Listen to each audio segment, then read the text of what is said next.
আজকে একটা গাছে 9টা জবা ফুল ফুটেছে আর একটা গাছে 2টো জবা ফুল ফুটেছে, মোট হলো 11টা। কিন্তু আমার দেখো সিংহাসন নেই ভালো, আমার এইটুকুনি ব্যবস্থা। তো ফুল দিয়ে আমি কোথায় সাজাবো, কোথায় কী করবো সেটা জানি না এত ফুল দিয়ে। তো ফুলগুলো হয়েছে, আমি ভীষণ খুশি, এতগুলো জবা ফুল হয়েছে আজকে।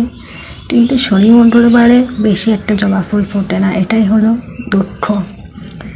কিন্তু আমার কথা হচ্ছে যেদিন এতগুলো ফুল ফোটে 10-12টা করে, আমার একটু অসুবিধাই হয়ে যায়। সেদিন ইচ্ছা করে যদি একটা সিংহাসন থাকতো তাহলে সাজিয়ে গুজিয়ে ফুলগুলো দিতে পারতাম ঠাকুরকে। কিন্তু এখন আমাকে এক জায়গাতেই সমস্ত ফুল দিতে হয়েছে। তো এখন পুজো দিলাম। তো এত গরম পড়েছে, তো স্নান করতে একটু লেটই হয়ে গেছে।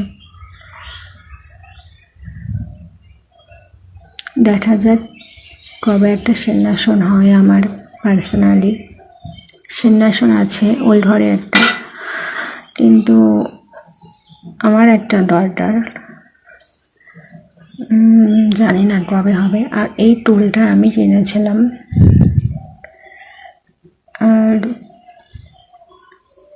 আর কি বলবো, দেখা যাক, ভাবি কবে একটা সিংহাসন করতে পারি।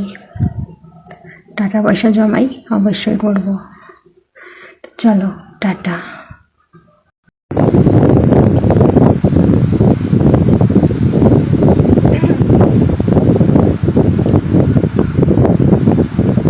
বিয়ের আগে মিষ্টি জিনিস একদমই পছন্দ করতাম, কিন্তু এখন জানি না কি হয়েছে, বিয়ের পর এসে শুধু আমার এখন মিষ্টি খেতে ইচ্ছে করে। জিলেবি, তারপরে রসগোল্লা, কালোজাম, এত মিষ্টি ভালোবাসি। কিন্তু বিয়ের আগে আমি মিষ্টি চার কাছে থাকতে ভালোবাসি, আর এখন জানি না কেন মিষ্টিটা ভালো লাগে না।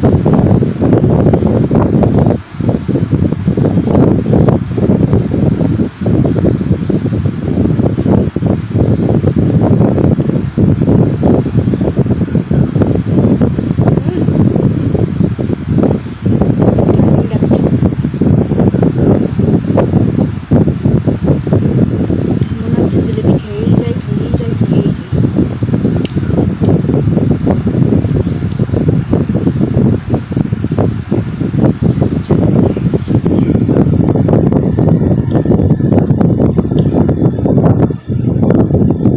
আর আমার জিলেবি কেমন ভালো লাগে বলো তো, মচমচ করবে, আর মানে বড়া ভাজা মচমচ করবে, আর হালকা রসে ভেজানো